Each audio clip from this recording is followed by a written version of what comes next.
Hello, my name is Ann Block, and I am the Program Director for the DSM Fellowship Program. And welcome to our interview today with Tyler Tebo. He's a member of the DSM Fellowship Group, and he's a Technology Development Associate at Wellmark Blue Cross and Blue Shield. But before we have a chance to learn more about Tyler, first I'd like to just share a little bit with everyone about the program. The DSM Fellowship Program is a 2-year opportunity that allows young professionals that are a diverse community of top-tier talent to get involved in learning more about civic organizations, to learn more about other organizations and places that employ others in the Des Moines community, and really expose them to accelerate their professional track as a result of some programs around professional presence and presentation skills and leadership, and really allowing them to increase their knowledge and engagement in and learn more about activities that are going on in the Des Moines community. So with that, we're so pleased to have Tyler in our program and would love to learn more about you, Tyler, and what brought you to the Des Moines community and what your experience has been so far. Yeah. Well, first off, thanks for having me. This is a really awesome opportunity. So I'm actually from the Chicago area originally. I grew up born and raised in the south suburb of Tinley Park. I moved to Iowa to attend UNI. The reason why I went to UNI was because just in researching different colleges in the Chicago area, the in-state tuition in Illinois was actually a lot more expensive than the out-of-state tuition for UNI. So that made the decision really easy. And then the career fair, my senior year of college, introduced me to Wellmark. And then I was hired in May of 2020, which is well over a year, which does not feel like well over a year, but I started virtually. I'm in the Technology Development Associate Program in my 3rd rotation, currently on the cloud engineering team, where I create reports for cost analysis for our third-party vendor, and as well as for internal use, so we can track the cost of services. Yeah. So when you started May of 2020, at this point, now that we fast forward over a year from that time, have you met your coworkers in person or your supervisor, or has it all been virtual? It's been mostly virtual. I've met most of my coworkers in person. Over the 3 rotations that I've had, I've gotten the opportunity to meet one full team in person, which was cool. My 2nd rotation was mostly virtual, and now on my 3rd rotation, it's mostly virtual. Most of my teammates are comfortable with working from home. So I've met my manager and a couple coworkers, but mostly virtual. It's been an adjustment. Man, that's had to be a little hard.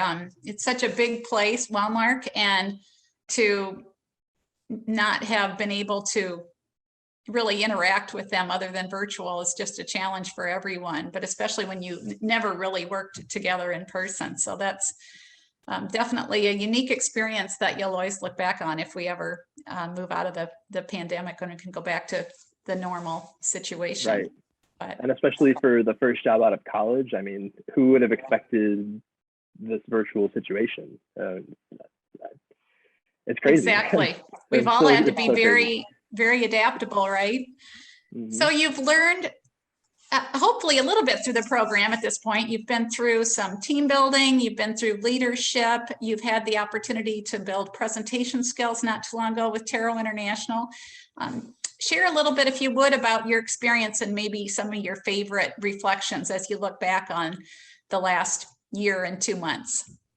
Yeah, well, I think one of the things that I like the best is the focus on virtual presence and virtual, like how you communicate virtually versus in person, because obviously it's still very relevant to us. And some of the sessions, they really focused on, where your camera should be, where you should be in your camera, the lighting. It really made you think about like speaking into the camera rather than looking at the people on the screen. And it's all just to enhance the presence of yourself virtually and to strengthen the impact of the argument that you're trying to give. So it gives a really unique opportunity rather than just presentation skills in person. It's virtual too. But the one thing we didn't cover that I think people still struggle with is, can you hear my mic? Am I still muted? You know what I mean? How do I share my screen? Absolutely. Even though people have been doing it for, over a year and a half, Oh, it's yeah. still a situation that we're all learning, and sometimes technology can be a little challenging. So that's It sure can. Yep. a daily experience. And then you have cultural proficiency. That session is on Thursday this week. So that will be an opportunity to learn more about the nuances of the cultures that we interact with daily. And I think you'll find that to be a really valuable experience as well. So it'll be fun. Tyler, I know absolutely. I know when we first talked, you had shared that you were a music lover, and I know that, we'd love to hear more about that. You played an instrument, and it's one of the larger instruments. I'll let you share a little bit about that. Yeah. So in high school, actually, it started in elementary school during what they called beginning band, I think it was.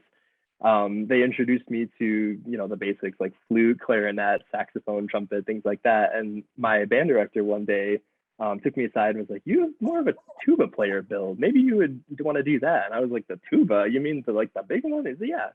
So I said, "Okay, let's try it."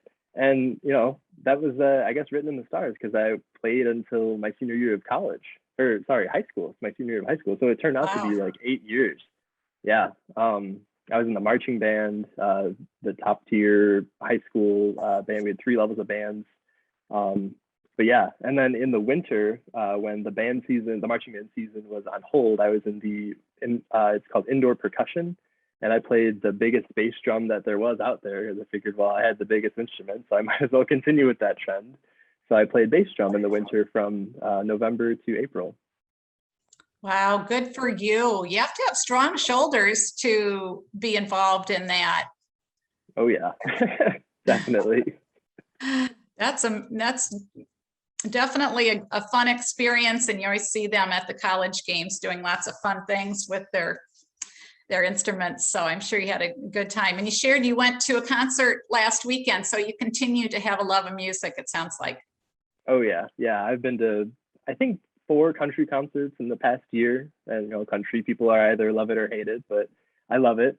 And I've been to 4 different concerts, and I have another one planned for June of 2022. It's Penny Wow. Chesney, so I'm excited to go to that one. Oh, that sounds fabulous.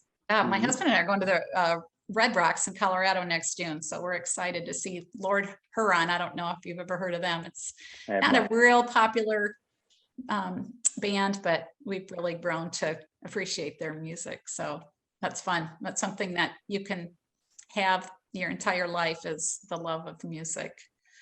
Well, anything else that you'd like to share with everyone as they've learned a little bit more about you? Anything else that might be of interest that we'd like to learn about you? No, I think that pretty much covers it. I'm really excited for what's to come in regard to the fellowship, with hopefully getting back in person with some events. And I know we've got the optional social in-person events, but really be nice to do like the tarot sessions and more things in person. So hopefully that's to come. Absolutely. And we have the Apple Orchard event coming up. I know you're not able to attend that due to a Wellmark function that night, but hopefully that will be a lot of fun for everyone else. So yeah, we'll miss you for that one. We'll catch you up in November. And at that time in November, we're also going to meet with Mass and do the Meals for the Heartland. So for those that may be watching, there are all kinds of things that we do to try and get involved in the community and help the community out. Well, thank you for your time, Tyler. We really appreciate it. And we encourage anyone that might have any questions about the program to contact me. My email is fellowsdirector@dsmpartnership.com. And otherwise, stay tuned for next month. We will have another interview with one of the fellows. Thanks so much and have a great day.